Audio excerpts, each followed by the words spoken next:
joining us on a Friday morning. I know that you are all on the road a lot during the week, so we'll try to have these either in the mornings on Friday, if that seems to be a good time, maybe every other week. We can talk about that maybe a little bit at the end, what works best for each of you. I will introduce myself quick and then turn it over to Tina, and then have Cody and then Greg introduce himself. And Greg's going to kind of kick us off with some slides. So I think I know most of you. My name is Susan Burrud. I'm with the Department of Commerce on the lead service line team. We've been working pretty hard to get a platform out that I think is going to make our processes go really smoothly and be able to quickly be able to get out invoicing, that type of thing. Tina's going to talk about that a little bit more.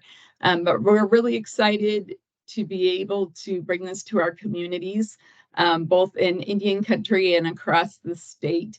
So we will be hosting every fourth Thursday from 3 to 4 will be an open office for the communities to join in. And any of you are welcome to be a part of that.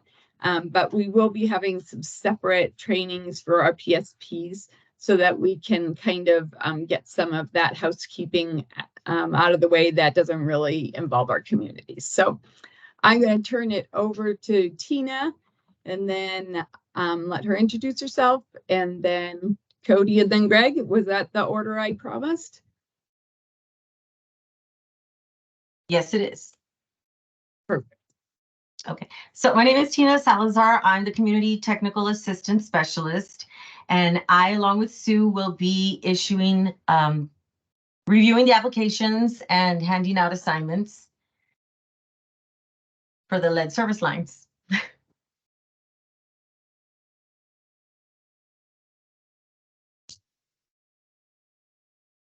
Okay. That's it. All right, sorry about that. I hit the mute button. It's Friday. I'm Cody Ferguson. I'm the Community Planning Program Manager. I've interacted with some of you in the past. Thank you all for being willing and eager to jump into this project. I'm the one to blame, I think, for if blame has to be passed around for how slow the kickoff has gotten. Who would have thought that administering kind of a massive federal program across 2+ state agencies in the governor's office could take so long? But we are very close to sending out the contracts, and as soon as we wait on one last approval, which we hope to get from the governor's office this week, if not next week, and then hopefully we will be not only sending out contracts but also starting to assign out assignments pretty rapidly. So, and Sue and Tina and Greg will talk a little bit more about kind of where we actually are with communities, but communities are excited, ready to go, and we are too. So thank you all for being here.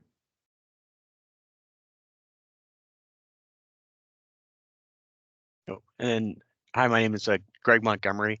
I'm in the Public Water Supply Bureau at DEQ, and I oversee the lead programs, so the lead and copper rule as well as the lead and school program. And I'm the primary contact for this program with Commerce.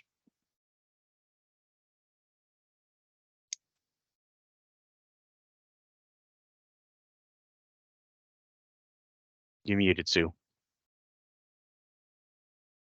Thank you. Tina's got control of the slides, so if we're ready to go, we'll start off with Greg has an overview for us just of expectations, kind of as you're going to be creating a scope of works, just a little bit of a short reminder of all that you need to take into consideration while you're going to be putting these together.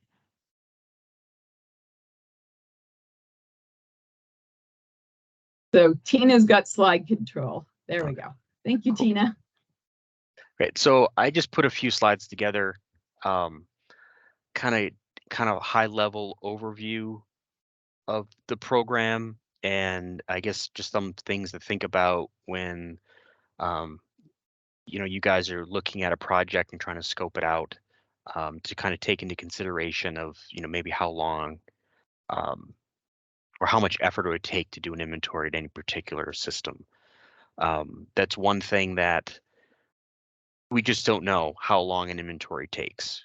And that's a common question. I was just at a EPA conference earlier this week, and most states have no idea.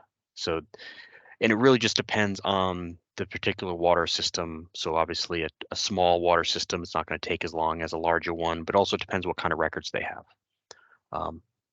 Next slide. So as probably everybody's aware, the lead service line inventory requirement is coming out of the new lead and copper rule revision. So it's required for all community and non-transient, non-community systems, and that has to be completed and submitted to DEQ by October 16th of 24. And then, and we'll get into a little bit about this later in probably future trainings, but the inventory must include all service lines, whether it's that are connected to the public water supply, and that's regardless of ownership. So whether the city owns it or the homeowner owns it or it's split ownership, it doesn't matter for this exercise. The EPA would like an inventory of that service line.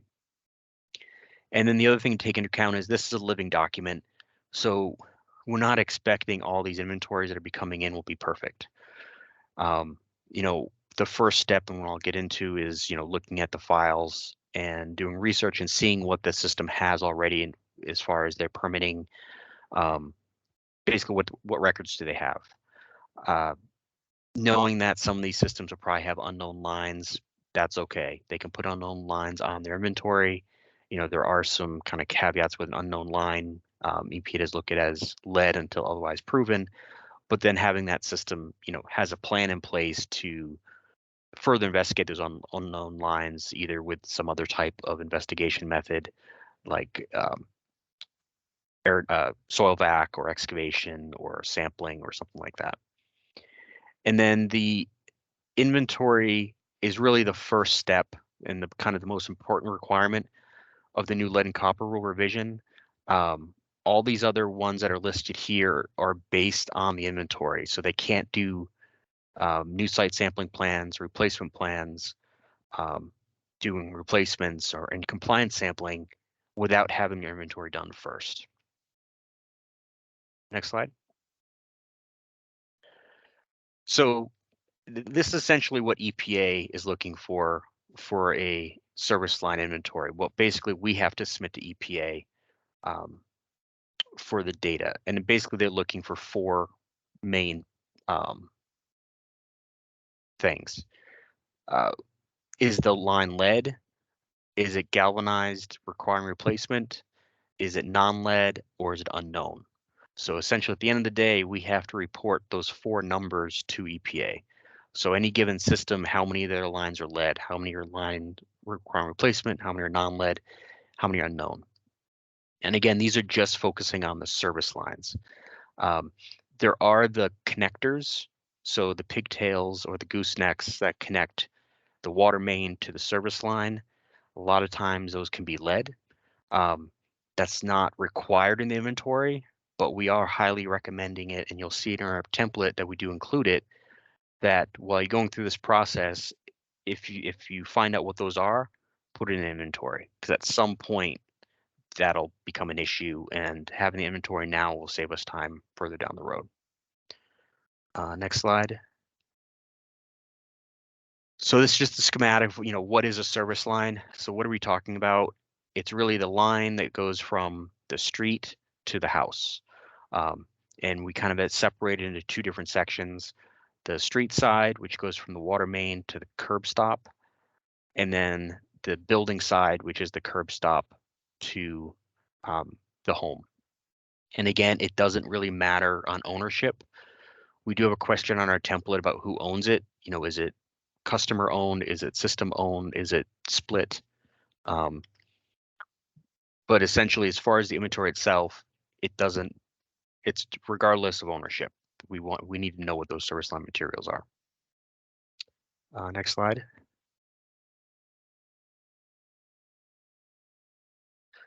So this kind of gets into how do we come up with those four categories: the lead, non-lead, unknown, or galvanized recurring replacement. So we really have to, the research, what you guys will be focusing on is what is the material on the street side portion, and what is it on the building side portion. And this table just goes through of what, if you have lead on one side and lead on the other, you have a lead line. If either side are lead, so if the street side or the building side are lead, the line's automatically characterized as a lead line. If one side is plastic or copper and the other side is copper, you'd be called a non-lead. Where it gets a little tricky is when you have the building side, so the side from the curb stop to the home is a galvanized line, and the street side portion might be copper now, but maybe that was replaced 5 years ago and that used to be lead. Well, that whole entire line now is classified as galvanized requiring replacement.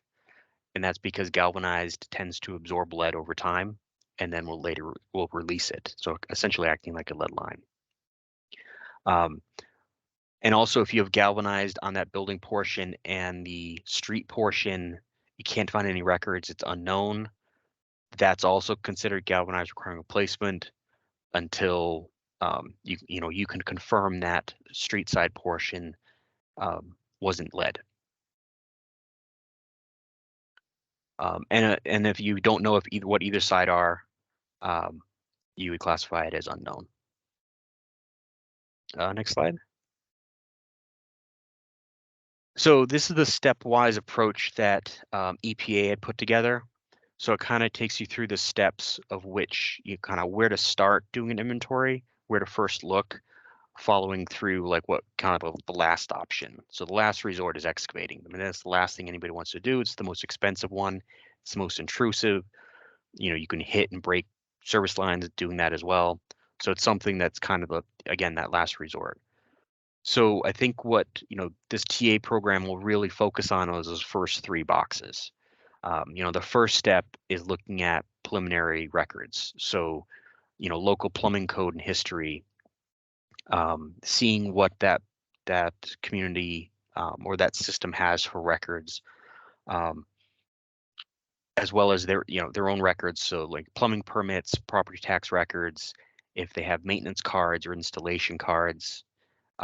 If any of those happen to say what those the materials were that was installed, that's kind of the first step to look.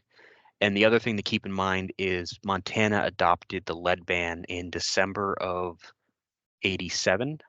So anything constructed January 1st, 1988 or after can be considered non-lead. So that's one of kind of the easy ways that you can do. So if one neighborhood or if it's a community system happens to be a subdivision that was built in '95, it's non-lead. You still have to do the inventory. You still have to inventory each service line, but that each service line is non-lead.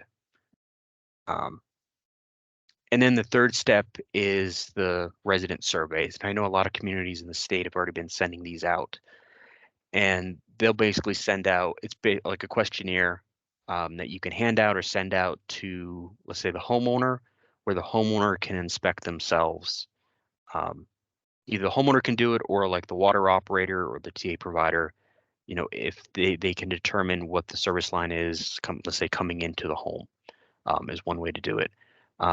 There's also meter inspections, talking with plumbers in the area to see what they've seen when they're doing work out in the area.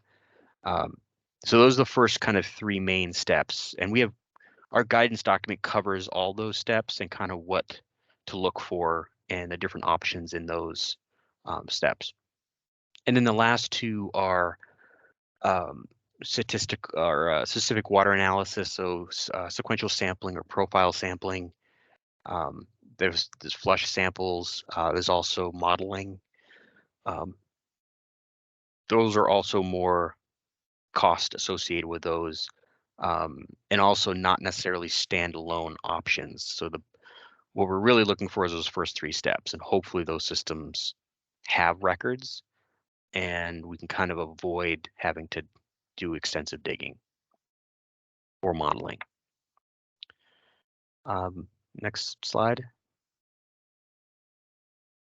So these are some of the other things that I wanted to mention. And as everybody goes through our guidance document on how to do an inventory and what tools you can use, you'll see in there that we will allow sampling and or statistical modeling for inventories. However, a work plan would have to be submitted to EQ for approval. And it's also not considered a standalone method. So you couldn't do statistical modeling and that's it. You would still have to be checking records and doing other methods as well. And then I guess the biggest point is like when you're going through looking at records, making sure that you're documenting everything. So what records were reviewed, what records do the system have, what don't they have, and kind of just recording all that down. So 10 years from now, if someone goes back, they know what was looked at and what was reviewed to determine what that service line classification was. And I think we'll be developing, I know EPA has a template that we'll probably use. It's not required to be sent to us, but it's at least a template you can use to document the review process. Next slide. And then just a quick note on unknown service lines. I mean, most systems are going to have them, just don't have any records. And I guess one of the issues with having unknowns is they're going to be treated as lead until otherwise proven. So if systems do have that, if you see that as you're going through and helping systems doing the inventories, if they're coming up with a lot of unknown lines, maybe help them put a plan together to address those unknown lines. So maybe, a yearly plan that they're going to investigate so many service lines to verify what those materials are over a certain time period. Next slide. And I just put this in, I already touched on a little bit, but the galvanized downstream of lead or galvanized ring placement can be tricky and it's kind of a gray area. And I know a lot of states have been having questions, EPA, and how they're supposed to do this.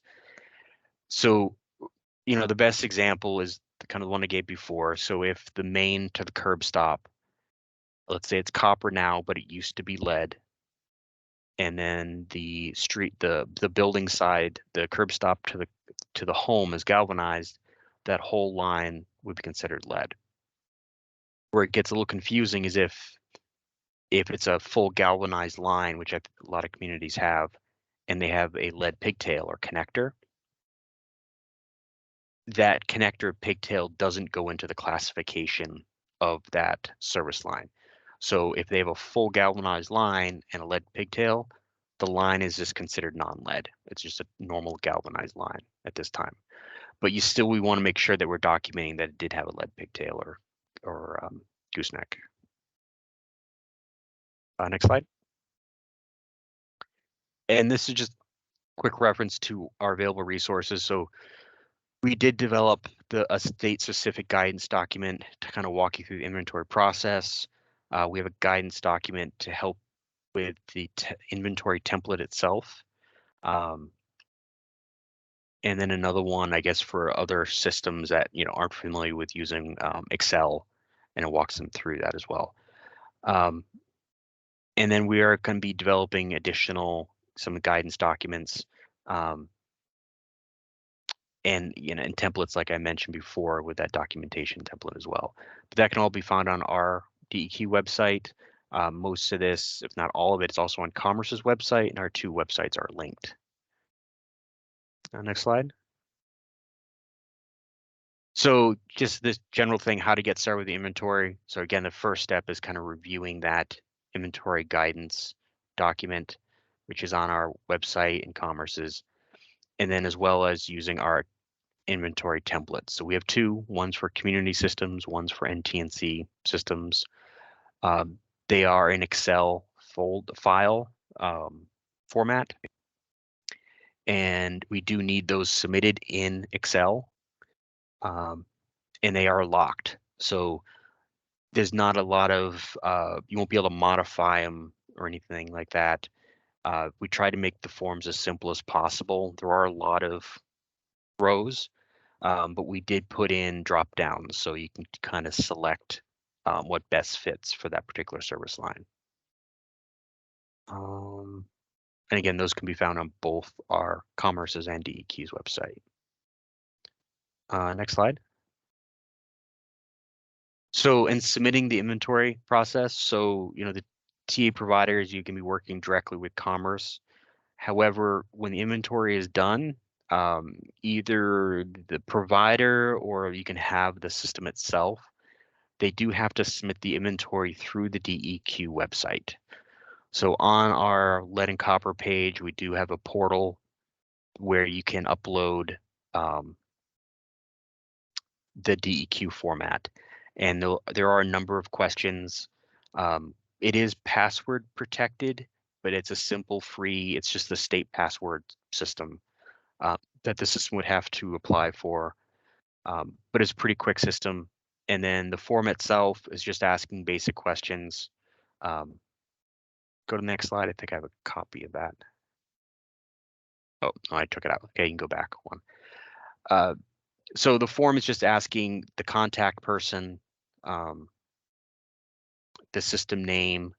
The most important part is that fifth bullet on here. So it's going to ask how the system is going to make it publicly available. So that's the other key requirement that has to be done by the 16th. Not only do you have to update your submit your inventory by the 16th, but the system also has to identify how they're making this inventory publicly available. So any system over 50,000, they have to put it on their website. They have to make it online. Systems less than 50,000 population, they just have to make it publicly accessible. So it's just a question on that form. There's a drop down just with the basics. Is it accessible in the office? Is it on there? Is it online on their website? Just basic questions like that, and kind of like check the box. And there's an other option where they can fill in if they have another option for doing that. But that is through that portal. You can also, that's where you'd be uploading the Excel document. It's set up so it'll only accept in Excel. So if you put in a PDF document and try to upload it, it won't work. Next slide. Okay. And that's all I had for the brief overview. So there's my contact information. And then George Williams and Matt Schmidt are both the lead and copper rule managers.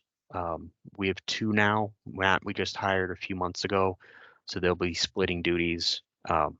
So general question about lead and copper would go to them. Anything pertaining to this project would go to me. Okay. Go next slide, Tina. Tina, before you hop in there, we'll talk about this a little bit later, but we will have some systems that will need to be reported to EPA, and we have a separate template available on our website. So just keep in mind that you may receive some that are not DEQ templates. They're going to be the EPA templates, and you'll know that by the number, and we'll also put that as part of your assignment. So we'll talk about that a little bit towards the end. Thanks. Thank you, Greg. All right, Tina. Okay, so here we're going to go into the scope of work or task order submission. So for the scope of work, we are going to require you to provide a task order number as well. So when you receive an email, and I will show that on the following screen, you're going to the preferred service provider will receive an email, and it's going to be coming from the SITSD service desk. So just be aware that when we start sending them out, that's where they're going to be coming from. They will not be coming from myself or Sue. So the email will provide an introduction listing the community that is requesting assistance. It will state that CTAP will pay for up to 100 hours of eligible services, and it will provide you with an LTA number. That LTA number is required to be placed on the scope of work along with your task order number because that helps us link up who the community that you are assigned to. So, and the email will also provide you a link on where to upload the scope of work. And please be sure that any correspondence that is sent from the SITSD service desk, that you reply directly to that email that is sent, so that we can keep internally a list of all the correspondence between ourselves and the preferred service provider.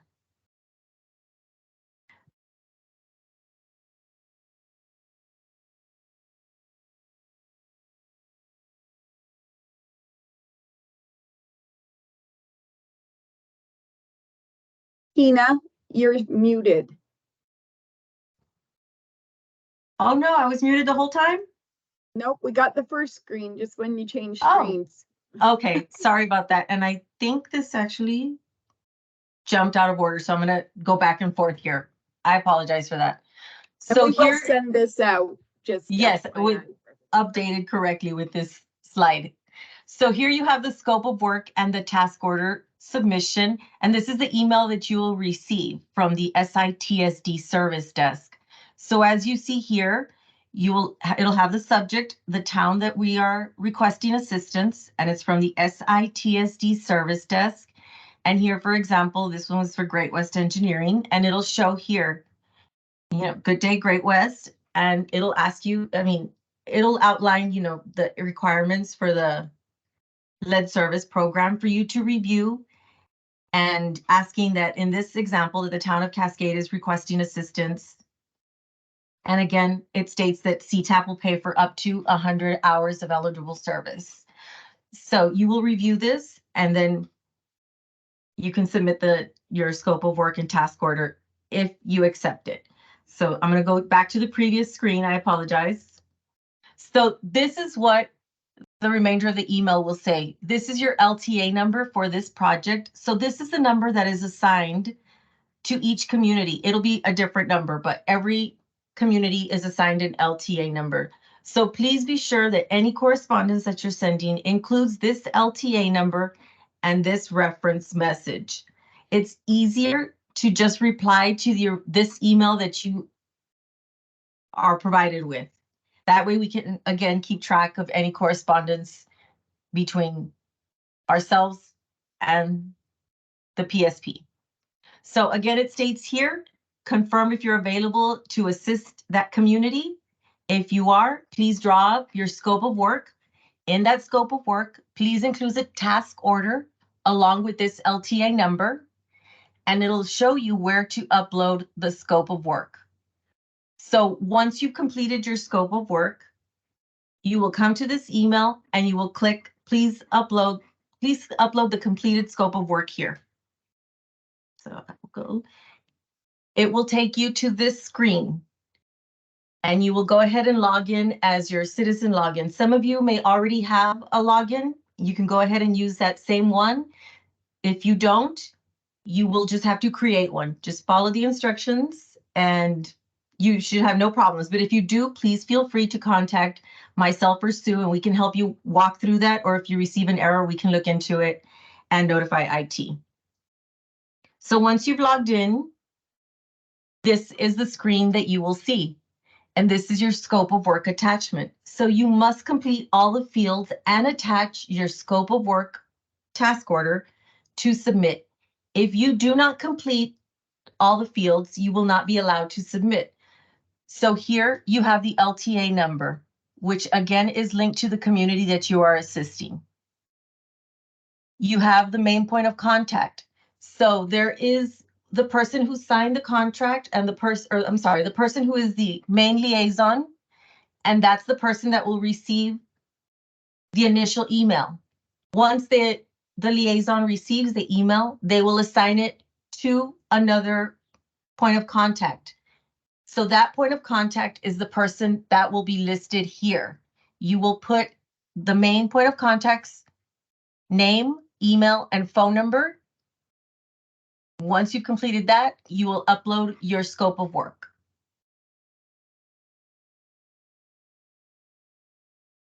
So then again, once the scope of work and the task order has been received, we will update the hours that you have listed and the contact person assigned to the community.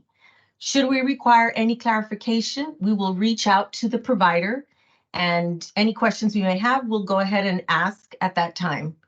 So once your scope of work task order has been approved, you will receive an email stating approval to begin work. Please do not complete any work until you have received that email with the approval. So here is the email stating that you are approved for your scope of work. And so again, here it says, thank you for submitting your scope of work. And it lists the number of hours, I believe, that you are assigned to. So, and that's it with regards to the scope of work. Once you have completed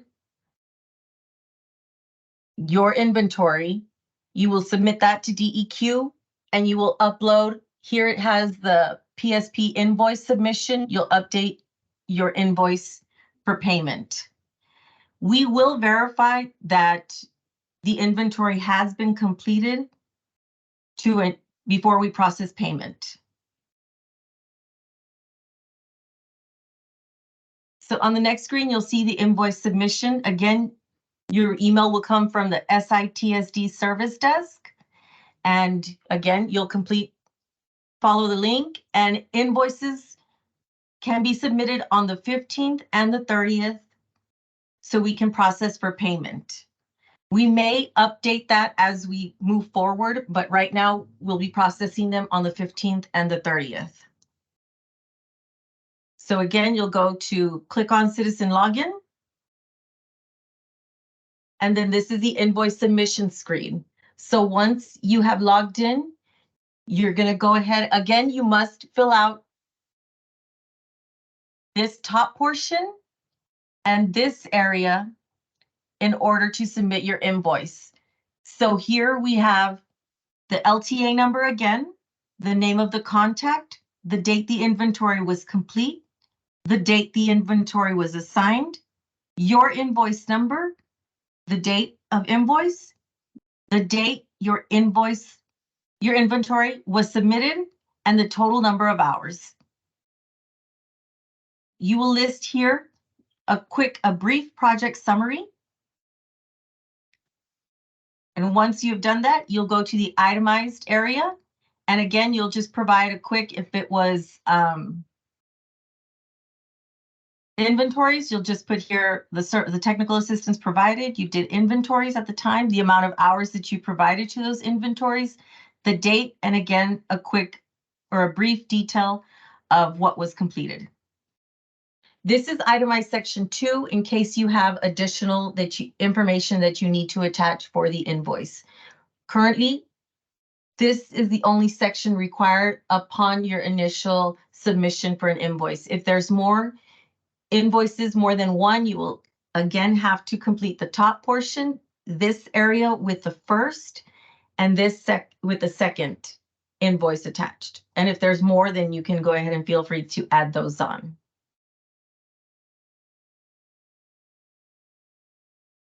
So that is the portion regarding the submission. It is fairly easy.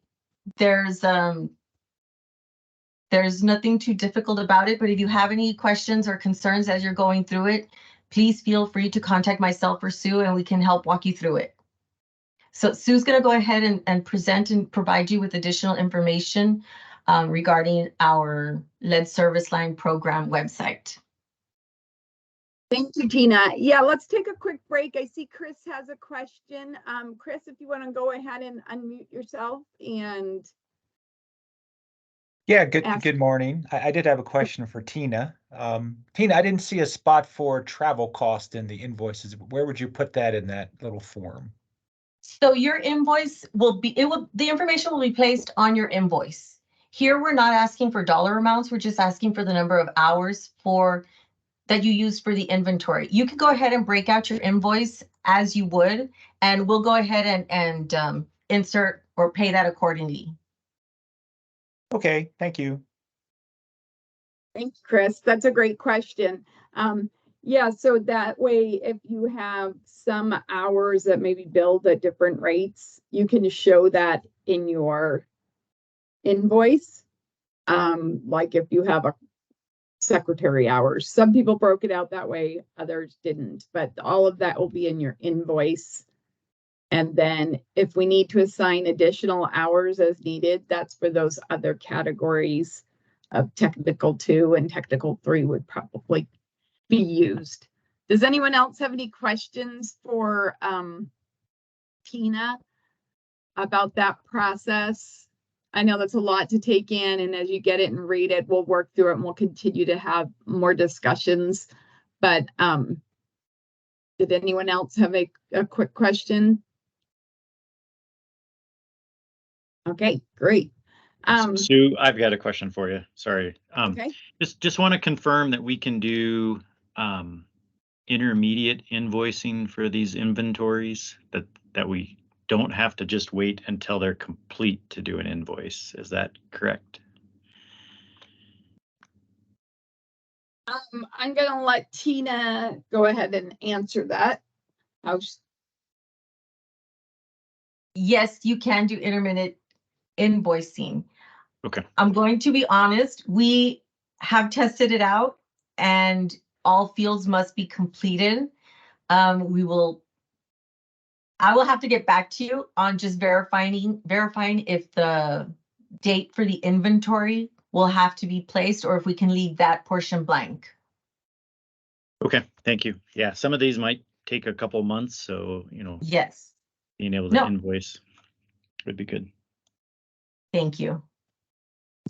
Yeah, thank you, Jason. That's a great question. Because we know that some of the bigger firms, it might be easier for them if they can hold it and do it all at once. You know, they may do that, but we also realize that there are some smaller entities or entities that may have different invoicing guidelines for time-wise that might need to do it sooner. So that's why we're allowing for the twice a month deadline.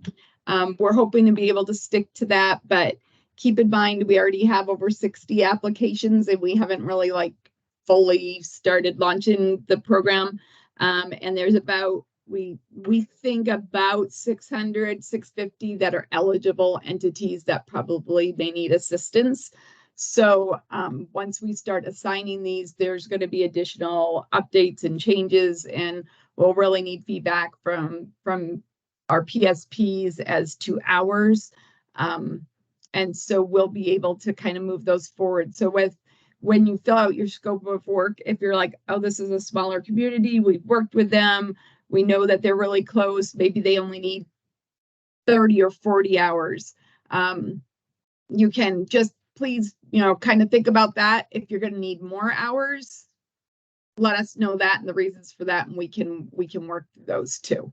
So like Greg was saying, no one really has a good number of like, they have X amount of, you know, people in their system, they're going to need this many hours. I've talked to some systems that have already done maybe 80%, you know, but they still think it might take another 80 hours to do those other 20% because they're having, you know, they might be more in depth that needs to be looking at archive records or that type of thing. So we'll be flexible on those, but we ask you also just like do your due diligence and try to give us a pretty clear upfront idea of hours.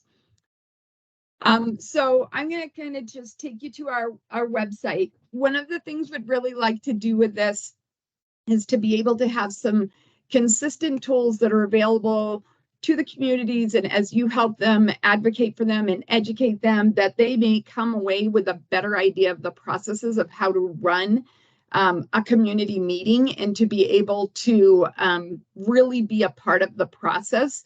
We feel like if we're able to kind of do this due diligence now, it's going to help all of us down the road, whether they're doing MSEP applications or CDBG or whatever. If we can help the community to really start to understand how to do community engagement and be a part of the process, I think we're going to see better results and less resistance maybe in some areas.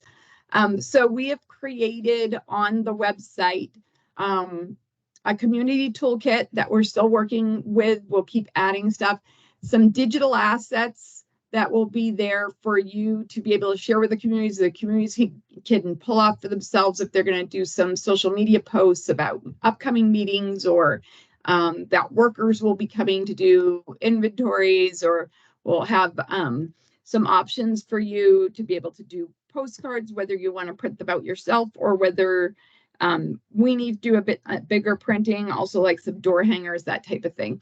So this is where you go generally, but we also have made this tinyurl.com/letserviceline406. You can go there. It'll take them to their application page. We ask you, if you do any posts about what you're doing for your work, please use this hashtag. Like, would love to see pictures on there of you in the communities working with them, or community meetings, or if you're having to do some different types of processes, what it looks like. I think that will really help keep our communities and our state engaged. This is a general number that you can send the communities to. This will take them to our Community Montana main line, and then they will be directed to either me or Tina. We have another person should be coming on hopefully in the next bit. Cody, whoever is available, will get that message. You each have our personal contacts. You can feel free to give those numbers out as well. But as we get really busy, this number, this 406-841-2770, is probably going to be one of the best ways for the communities to stay in contact with us. So I'm going to see if this works. I'm going to take control of the presentation. I think Tina has to give me back control. There we go. Thank you, Tina. And then go to. So can you see our Let's Service Line page? No. Not sharing my, it's not sharing my screen. No. Let me, if I stop Let's sharing. do this. No, I think we're okay. I think I needed to go here. Now can you see it? Yes. Yay, technology. Okay, so this takes you to our lead service line page. I'm hopeful that most of you have been on here at this point and have kind of familiarized yourself with some of the information that's on here, but we are continually adding to this. This is a living page. We are gonna, as we get questions answered, so we get new assets put on, it's all gonna be on here. So when your communities go to request help inventorying for lead service lines, now that we are on the ServiceNow platform, which is why Tina has given you like the LTA numbers and everything, that all that tracking is going to go through there, they will need to go and create an Okta login if they don't already have one. We have made a quick video here and also a PDF. So your water systems, if they're having a hard time getting logged in just to fill out the application is really close to the same and it's pretty quick. This is just a quick video tutorial for them to be able to go to. So under here is all of our contacts for technical assistance, and we will add to that as we have more. Under here is your tribal contacts. These are for the non-DEQ regulated systems. So for Region 8, that's going to be some of the systems that are on tribal lands.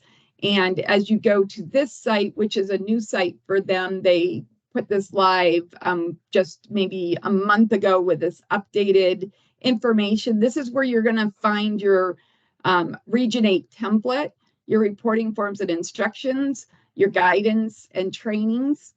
We will probably in a training in the next couple of weeks have maybe Greg and our Region 8 representative take you quickly through their templates if you feel that's something that would be beneficial for you. Under here is all of the templates. Again, for Montana, our DEQ has done a phenomenal job breaking these out and giving information of how to use them. Again, here is our our listing for if you have a Montana tribal public water system, you'll need to use their template. But we can still be your contact and help you with any questions you have for those. Under the lead service line community education toolkit, this is where we'll continue to add the assets. There's a handout here for DEQ that can go to homeowners, the test kit pocket card, which is the matrix. We're also making those into magnets that we'll have available at our upcoming events. You can grab some and use them for your communities, or the communities we will be doing, if they request an educational toolkit, those will be part of that. There's some information here from DEQ about if you have lead pipes in your home. So this is just giving our communities the education and opportunity that they need. So we have several different downloads here that they can use on their social media, or you could use on your pages as well, depending on the event that they're going to have. So we have this series, and as you can see, like here's a QR code that will take them directly to the inventory line. This is like a general information. Everyone can have lead-free water, join us. So that'd be a great one if they want to do a post that maybe is like, we're having a community meeting on this date with our PSP to discuss the upcoming inventory and, you know, whatever information they want to include with that.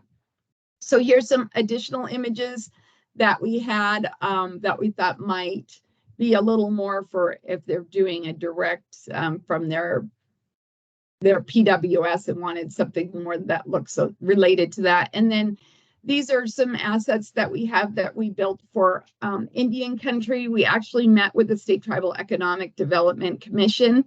We offered them several different images, and this was one of the top ones that they selected for these. Also, you'll see on some of our other handouts that we haven't uploaded yet, we've done a new rack card that has imaging that's more specific to Indian country. So we'll be getting those out. Here's one of the other images that they preferred.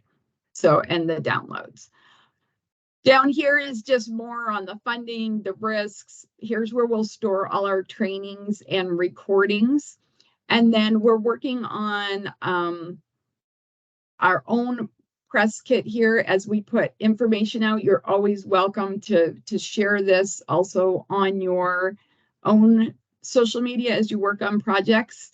But under the community toolkit here, we will be adding best practices for community outreach, like 6 weeks out, 4 weeks out, 2 weeks out, and a list of the best practices. We'd like to see them for running those meetings. We'll be having templates on here probably next week, a press release that they could use where they'll put in their own information, and any other assets that you can think of that would help to facilitate those community meetings. Let us know. We'd really like to build those and have a cohesive marketing across all of the information that's being put out by DEQ, by Commerce, as well as our primary service providers. So that way we start to across the state have this cohesive image understanding of this project and how these workers may be in communities or requesting information, and that it's legitimate and it's going to be happening. So under here, it gives a little more information. A lot of communities have asked about the funding. So the funding information is here, as well as some information regarding eligible projects that can be funded. Again, as Greg said, and Tina also indicated, that the inventory is priority, and that needs to be done first. And then you may request additional hours for some of the other eligible projects, and then we'll be able to take those kind of on a one-by-one basis and look at how we want those to be done. Again, like Greg said, we fully integrated with DEQ. So you can also go here, but as their information is updated, it'll be updated on this site as well. So with that, that's kind of my very quick overview of that. We have about 8 more minutes. We wanted to kind of keep this to an hour. So does anyone have any questions about the website, about additional information that you might see that we haven't provided that you think may be beneficial for us to provide? It's your open time to ask all your burning lead service line inventory questions. Sue, this is Luke with KLJ. Can you describe how a provider is assigned to a community? Can they make a request, or is it just based on your team matching them up to who's a good fit, or is there a more detailed process than that? That's a great question, Luke. We just throw them all in a hat and just pull them out and put them up on the board. No, I'm joking.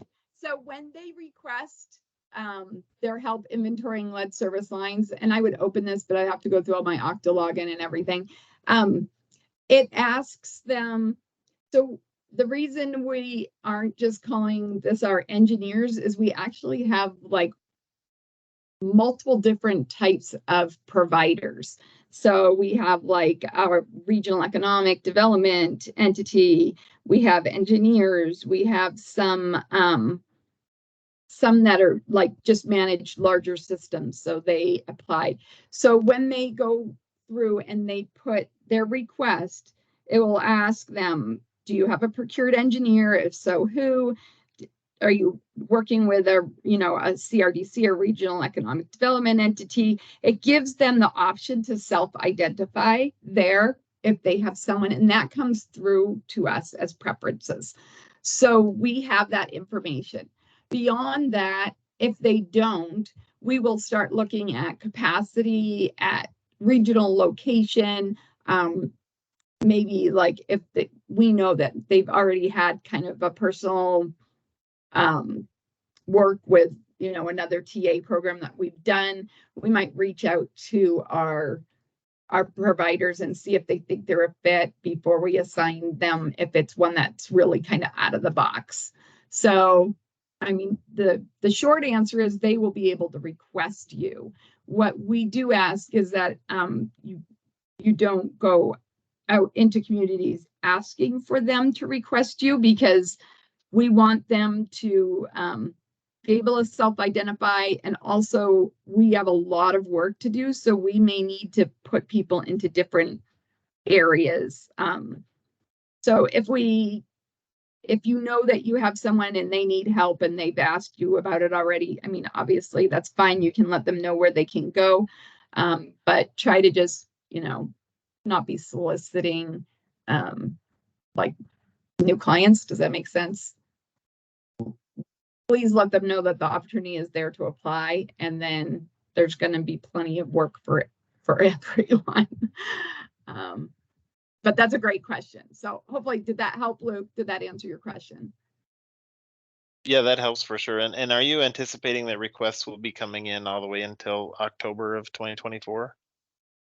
So again, great question. We have tentatively, we originally hoped to have all requests into us by the end of July at the latest, so that we could have those final months for you to finish inventories. We're just gonna, I think that's still our goal, is that we will ask communities to get in at, ASAP. The truth is, for anyone, especially that worked through ARPA, communities sometimes don't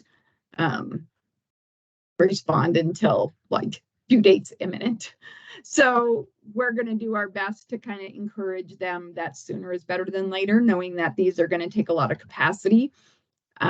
So yeah, that's kind of our goal, is that we'd have all of our requests and assignments done, by that first week in August. Makes sense. Thank you. Great question. Yeah. Are there any other questions?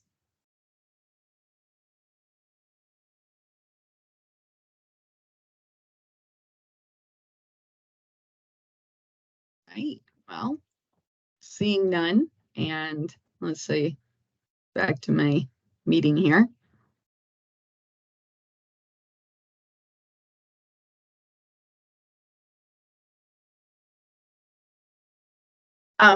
We really appreciate everyone being on the call today.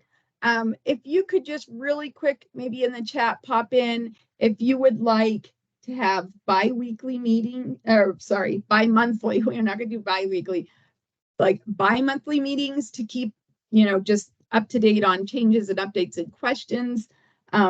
Or if once a month you think is the best time to get together, maybe just like do a quick poll and pop in there and let us know what you would like as PSPs to do to stay best in the loop as we work through this. And if you could pop that in, and if there's any other questions, feel free to ask. Thank you, Jason. And Jody wants bi-weekly, bi-monthly, sorry. Okay. So Friday mornings, I know that a lot of engineers by Friday have put in a lot of hours. So does a Friday morning at like 9:30 like this work well for you, or is there another time? Looks like bi-monthly seems to be the most popular overall. So we'll kind of set that up and we'll let you join in as you can. Not sure why this is on my screen. All I could see is Tina. So Friday mornings are good. Okay, perfect. All right. Well, that looks great. Thank you. We will send you out this PowerPoint presentation, and then feel free to, again, to ask us questions.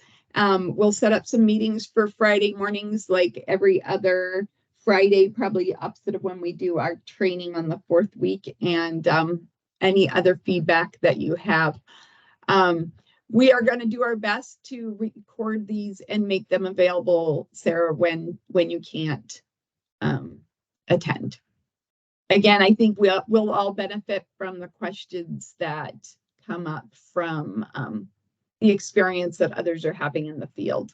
So in person if possible.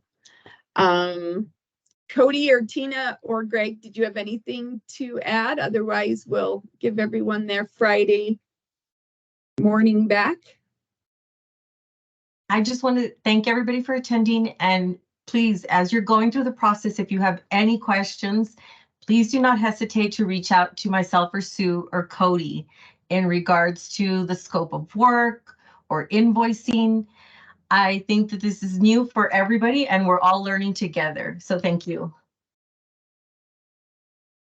Yeah, no, I would second all of that. Thank you all for attending, and we look forward to working with you.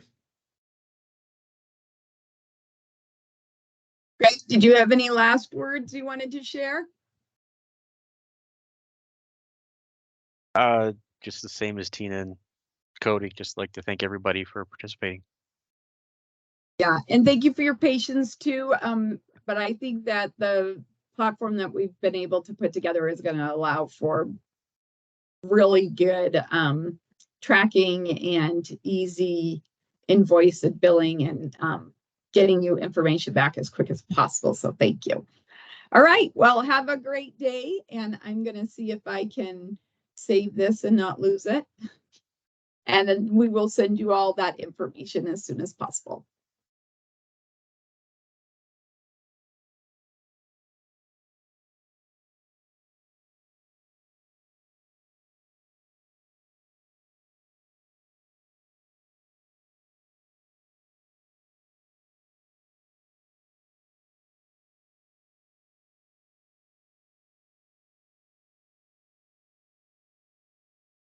Thank you. Myrna, did you have any additional questions?